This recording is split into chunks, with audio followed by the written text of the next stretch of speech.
Tell us all about where you've been, Nomad Ben. Tell us all about the finer points of living and traveling.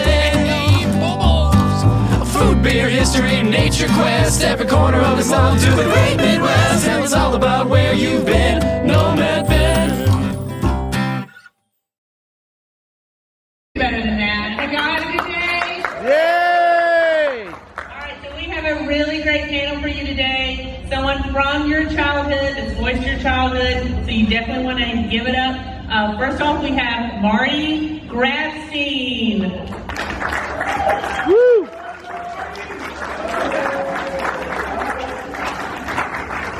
Welcome, Marty. How are you? This is good. It's not just me. Yep. A wonderful human being coming. That's right. Next up, we have a wonderful, lovely lady named Rachael MacFarlane. Woo! All right. She's lovelier than me, though. Oh, Marty, stop. Oh, Marty. Do you want to sit, or are we going to do like a stand-up act? I don't know. What do you think? We can even just like sit. We can even sit on the edge of the stage, right? I know, that's kind of low. I feel like the people in the back aren't going to be It able to is see low, us. yes. Okay, I'll do whatever you tell me. Let's sit in these. Look I'm at going these this way. chairs. I'm taking the steps because I'm older than you. Really? I was expecting it to be a firmer cushion. Oh my, wow. Okay. All right. Hi, guys. Hello. I want your Here we are. Chattanooga. Oh, yes. Yeah, right? So what are we doing exactly? I know, let's talk about... This is the mics are very hot. You're very hot. God bless you. God bless you. So obviously we're gonna, we want to hear all your questions and everything, but... But I feel like I have to.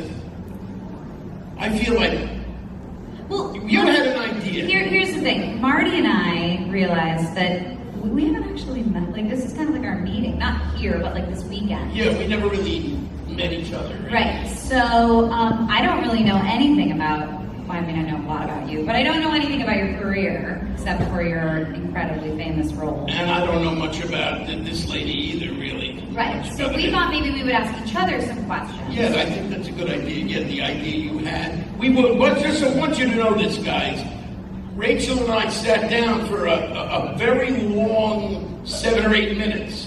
And tried to plan this, how we were going to do this without a moderator. Yeah. We thought we would be each other's moderators. Yeah.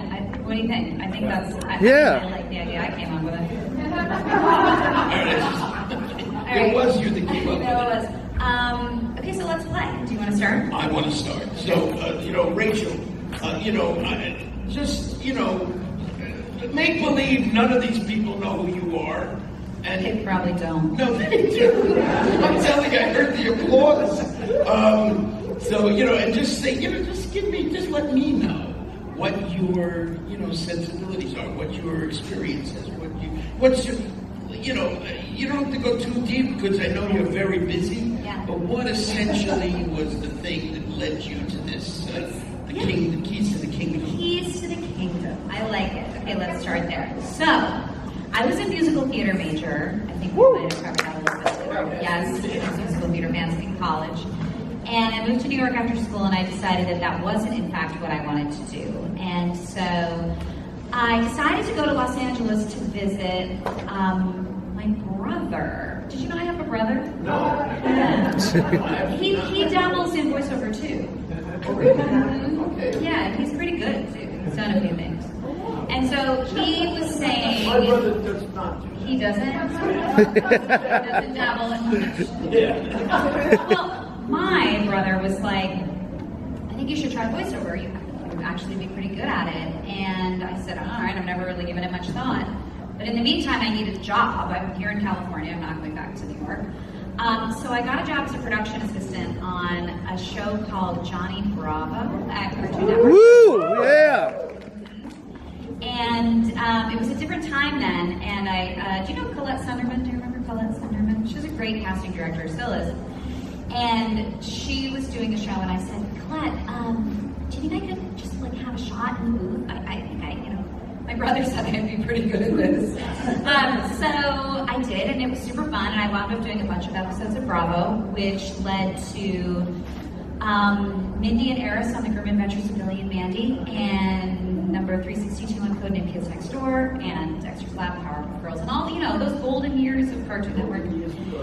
And then along came American Dad, which sort of was life-changing. That's the Keys to the Kingdom. That's the Keys to the Kingdom. And Family Guy. I've been doing Family Guy forever too, but Family Guy is funny because I just play every female character that Mila or Alex don't play. So I'm Stewie's kindergarten teacher. I've been Quagmire's twisted love interest. I've been Brian's love interest. It's kind of screwed up. I do want to watch these shows. Oh, they're good shows. It's ridiculous that I haven't seen them. They've been on for a minute. Like, they really have. I hope you guys don't disrespect me for this. I can't come forward back. No, it's real I'm cushy. full asleep, actually. But you don't want that from you. Not for me. You're wonderful. I'd like all this thing from you. Well, so that's my story, Marty. How did you find your Your way story's better than mine. into this? It's a better story. But don't we have Cartoon Network in Bell? We do have Cartoon Network. We definitely do have Cartoon. And maybe we started. Okay. I started off. I was a 4-year-old kid. Oh wow, we're going way back. Is this panel? And I knew that this was something I just, I had really no choice. I memorized The Wizard of Oz cast album and would perform it for anybody who would listen. I would memorize it, I would do all the songs. So this was, something that I just had to do, and I just did it all the time, did it through college, summer stock, regional theater, all over the place, touring, and then in New York, showcases, doing theater for no pay at all. But it didn't matter, right? Didn't matter. Did it matter? Nope, not at all. Not at all. Because you got a chance to, well, actually, it did kind of matter. It started to matter. But it started to matter. But, and then somewhere along the line, really, life goes on. I do not have this illustrious career in voiceover that this young lady does. Courage the Cowardly Dog came at a very interesting time in my life. I had been doing 10 years of sketch comedy where I was performing all over the city with a partner, a sketch, he and I doing shows all over the city of New York, and we called ourselves Lab Rats. We wrote and performed our own stuff, and it was just so great. But somewhere along the line, by being out there, always performing, always, doing stuff, it sort of led to this, energy, because it is really about energy sometimes, especially in the world of theater and the world of acting. And somewhere along the line, if you're participating in it, and I was, somewhere along the line, a friend of mine called me up and said, hey, Marty, I noticed that, your name was in Time Out New York. I noticed that you had gotten a really great review from Time Out New York for your sketch comedy show. And I saw you were acting, which was kind of a cool thing, right? I got this wonderful review, and she saw that it was happening. So she called me up and said, hey, I'm working for this guy, John Dilworth, with the show Courage the Cowardly Dog. He's developing this new show. He's listened to every voiceover artist in the city and can't seem to arrive at a decision as to, he's heard over 300 voices of much more seasoned voiceover artists than me. Like this lady here. Seasoned. I know, that sounds like I don't know why that word. And she brought me in, and within, literally 5 minutes, he clearly wanted what he heard. He liked my raspy, ethnic, New Yorkie, Jewish kind of voice. And he liked that. And he said, the only thing is, can you pitch it up here? Can you do that same raspy thing up here? And that's what, yes! And then I landed it, and there you go. It's kind of historical. How does that feel in your throat when you do that? Like, is it hard to Not do as that? bad as you think. Oh, make no mistake about it. Like, when you would finish a session, would you be kind of totaled? No. Okay. Well, I'm more total in convention. Okay, yeah. I'm more total from just talking like this. Because when I go up here, I'm a little bit, I'm in my Your falsetto. I'm in my head. Yeah, you're in your head voice. Yeah, that's what they're We're doing a little bit of calling. that. I know we We weren't. were singing at a bar with our friends. We were obnoxious. is what And we were were. singing songs from Company and Sweeney Todd, and it was a delightful experience. But yes, some of that I was. Because that's an interesting voiceover thing that I learned along the way, that you need to be really careful about the voice that you pick. Yeah. Because sometimes you pick a voice and it's really hard to do and it's painful. Mindy on The Grim Adventures of Billy and Mandy was one of those voices. Same thing, I pitched her way in the stratosphere, not thinking that it was going to be a recurring character. And then it became one, and then the sessions were at 9 a.m. Oh wow! And yes, I didn't have anything at 9, and it was so hard. And I would get the bookings and be like, Billy and Mandy. with Eris was fun. I put her. Favorite Broadway, musical theater character you ever played? Oh, okay. My favorite musical character that I ever played was the role of Cocky from Roar the Grease Paint Smell the Crowd. Yeah, I got to do that role. That was a great musical theater role for me, and also Pseudolus from Funny Thing Happened on the Way to the Forum in Summerstock. Where'd you do your summer stock? All over the place. I mean, I was in Cortland Repertory Theater. I was in the Thomas Playhouse in Maine. Did you ever do Seacoast in New Hampshire? Sorry, we're going deep It now. wasn't that good. But I did perform 5 summers of summer stuff. That's amazing. But none of the giant ones, all over the place. But it was great. It was good why. And I was getting paid to do theater, and that was kind of fun. Ricky Bobby, when I said, I don't know what to do with my hands. Like, that's me on camera. So I played Morgan Freeman's assistant in Ted 2, and all I had to do was open the door and say, Mr. Bennett, Mr. Megan will see you now. I think I had one line. And I was on the set the whole day, and it was so boring. It was just painful. I'm like, why do people do this? This is not fun. The voiceover stuff is fun. More work for me. More work for you. See, there you go. They came to me for some of those Law and Order gigs, but I was like, give them the money. So anyway, we should, I know, let's open it up. We're doing good though, Yeah. with each other. How are we doing with each other? I know. How are we doing? Woo! Right, Gene Roddenberry cast his wife as the voice of the Starship Enterprise, so I think in that sort of tradition, my brother said, hey, I would like nepotism. I would like you to be the voice of your villain. I said, that's great, I can do a good computer voice. I'm Siri and Alexa on Family Guy all the time. So it was like, this first episode, it just started. It was like, I really want you on set. Again, this whole thing, I want you on set. I'm like, God damn it, all right. So I go, and it's a really long day, and they're shooting this scene, and he's like, I want the actors to hear you, but they can't see you because you're the voice of the ship. So he's like, why don't you crouch down behind that couch over there? And I'm like, this is so weird and not how we do voiceovers. So I'm literally like this, behind this couch, Lieutenant Malloy is on the deck. And I'm like, this isn't working. It was ridiculous. It was so stupid. And that was the only time he ever did that. He was like, okay, that doesn't work. You don't have to be, this is voiceover. All right, sir.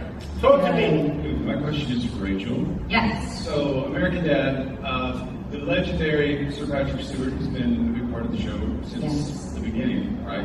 And when I think of Patrick Stewart, obviously he's done X-Men and all that, but I think about his work on stage. He's a very accomplished Shakespearean actor, right? Yes, he is. And Knighted by the Queen.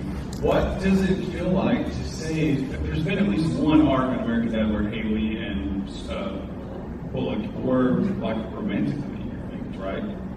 Yeah. Anyway, what's it like saying some of these silly and ridiculous things on American Dad next to someone who is a legend like? It's a great question. So, it's intimidating to begin with, right? Because I grew up on Next Gen. So, obviously it was it was intimidating to meet Patrick Stewart the first time.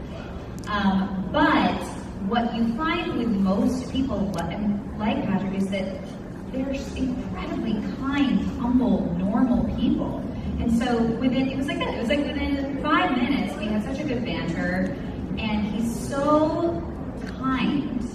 I had an instance recently where I was voice directing some Family Guy and American Dad, and I had to actually voice direct Patrick Stewart. And again, that's a ridiculous thing to have to do. As you said, he's like the preeminent Shakespearean actor of our generation. He's incredibly talented, and I'm supposed to be giving him direction.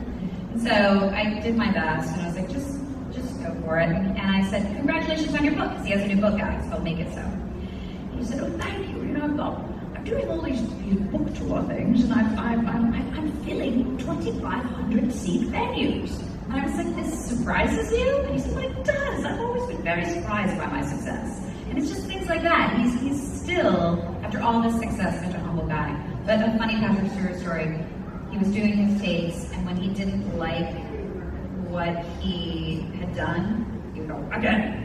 And it was so, make it so. And I was dying. It was so good. It was brilliant. But he was amazing, and those episodes were so much fun. And awful and dirty. Yeah. Next. Oh! Hi. Hi. My name is Hi, Christy. I have a question. I know both of you are really great musicians, very talented musicians.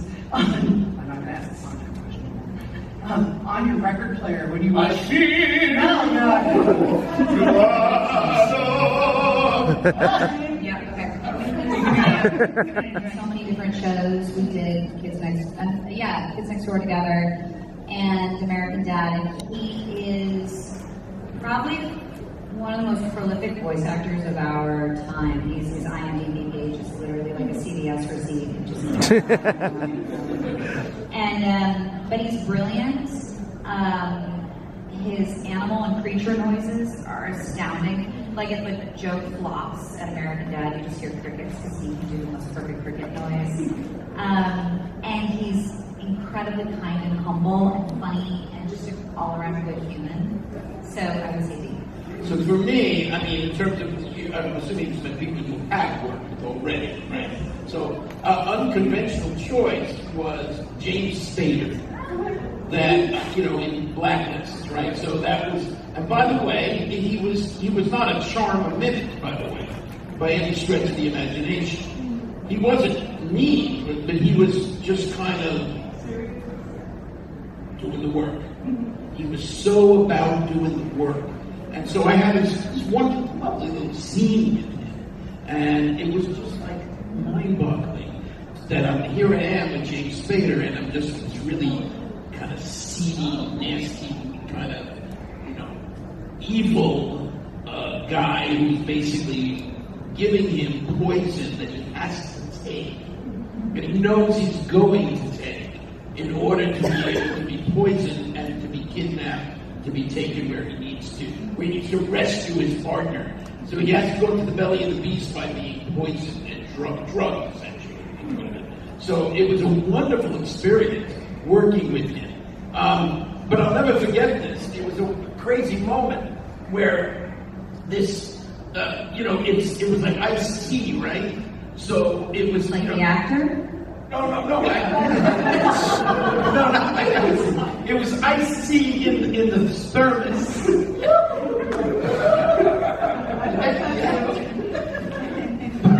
I have a funny story with Ice-T too, but anyway. So I remember what happened was that the take was I hand it over to him. He unscrews it. He goes like this, drinks. I watch him drink, and he's drinking. And good, okay. You got it. And we did it numerous times, right? Numerous takes. Every time they would do it, because it was during COVID, and they were washing everything multiple times. The minute it was done, they take it away, scoop it away, you spill out the iced tea, put fresh iced tea, sanitize it, give it back to me. Boom, I put it over here. Give it to him again. Same thing. We did it about 5 times. The 5th time around, I kind of remember I went like this and put it down, and it kind of went like this. It kind of went like this, but it was in a thermos. So So it was okay. You know, he didn't spill or anything, so I just lifted it up. I handed it to him, and he unscrews it and goes like this, and there's iced tea that had collected in the top part, so it spilled all over it. So like a little bit spilled all over, and he was like, cut. He calls cuts, and he goes, he's talking to the people and the prop people. You know, you need to make sure and check this thing, okay? Because it's spilled out, and you can't shake it. You can't do that. And I said, hold. I said, I raised my hand. Hold on. Well, he's talking, and he's giving to the prop people. Not nasty, but just explaining. I said, no, it's me. It's me. I did it. Guilty as charged. I messed it up. And he goes, please, you gotta do it. And I swear, it sounds petty or obnoxious, but there was like a kind of, I so admired how he cared about every little moment that was going on. You know, he wasn't just dialing it in, you know, and you know, because some of these guys just dial it in, they're doing one after another after one, just dial it in. This guy cared about every little moment, and he was very nice to me after the thing, very warm to me and very nice. So anyway, I want to work with James Spader. So there you go. Mario. No, it's actually Luigi. Luigi, sorry. Because I was out late last I night. remember you, man. Yeah, from yesterday. How you doing, baby? Baby. I'm sorry. Well, I know It's Luigi. good enough for Sammy Davis Jr. It's good enough for me, okay? Anybody know Sammy Davis Jr.? Yeah. How many people know Sammy Davis Jr.? All right! I can hear that. Good crowd. Oh, yes. So, out of all the characters you voice, which one is your favorite, and do you have a favorite moment from that scene? I know it's not big favorites. Easy for me because it's the only actual, you know, role that I did in terms of a, you know, of an animated series was Courage. So I'm going to go and see Courage. There you go. You feel bad for me? I feel not bad for you. Don't feel bad. Don't walk for me. I don't know the answer. I mean, I would say Odalia, but I've heard that before. So now I'm trying to think broader. I got to play the awful headmistress at the boarding school Steve went to in Top of the Steve. Do you guys remember that episode? I also got to sing the theme song for that, which was really fun. And anytime I get to play little old ladies, I also really enjoy. But yeah, honestly, I think Odalia was my favorite. There we go. Any last? We have time for one more. Yeah. Anybody else who did not get a chance to ask? Yes. Go ahead. If you were to attend a con, who would you dress as? Oh. I would be dressed as Benjamin J. Grimm. Okay. You know who that is? Elaborate. Benjamin J. Grimm, better known as the Thing in the Fantastic Four. Oh. Wow, really? I believe I would like to play the role, even live action, even though it's been done by a pretty big deal guy.